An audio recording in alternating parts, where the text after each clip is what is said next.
Hello বন্ধুরা, তোমরা সবাই কেমন আছো? আশা করি ভালো আছো, আমিও ভালো আছি। আজকে একটা নতুন রেসিপি তৈরি করবো, সেটা ভাবলাম তোমাদের সাথে শেয়ার করি। তো রেসিপিটি হলো ডিমের অমলেট। আমরা তো অনেকেই খেয়েছি পেঁয়াজ লঙ্কা দিয়ে, তো আজকে আমি নতুন কিছু দেবো। তো দেখতে থাকো কি কি আছে এখানে। দেখো, রসুন কুচি আছে, পেঁয়াজ কুচি আছে, কাঁচা লঙ্কা কুচি আছে, টমেটো কুচি আছে। এখানে আমি বেগুন কুচি করে নিয়েছি, কুচি কুচি করে নিয়েছি। এখানে নুন দিয়ে রেখেছি, নুন দিয়ে যে এটাকে ভালো করে যে নিংড়ে নেবো, জলটাকে সব দিয়ে দিলাম। থেকে জল ঝরিয়ে আমি বেগুনটাকে নিয়ে নিয়েছি। আর এখানে আছে কিছুটা আদা কুচি, এই যে আদা কুচিগুলো দিয়ে দেবো এর মধ্যে।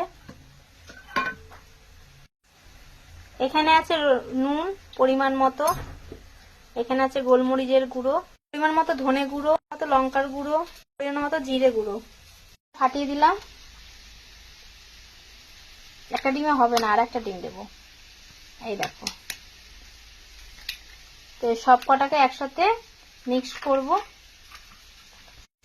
দেখো আমার মিশ্রণটি একদম রেডি, এবার ভাজবো। দেখো বন্ধুরা, চাটুর উপরে দিয়ে দিয়েছে, এটাকে লো ফ্লেমে ভাজতে হবে, নাহলে পরে পুড়ে যাবে আর বেগুনগুলো সেদ্ধ হবে না। বন্ধুরা, ওপর পোর্শন নিচের পোর্শনটা হয়ে গেছে। এবার আমি একটা তুলে আঁচড়ে দেবো। এই দেখো, দেখেছো? এটাকে ভাজতে হলে লো ফ্লেমে ভাজতে হবে, ঠিক আছে?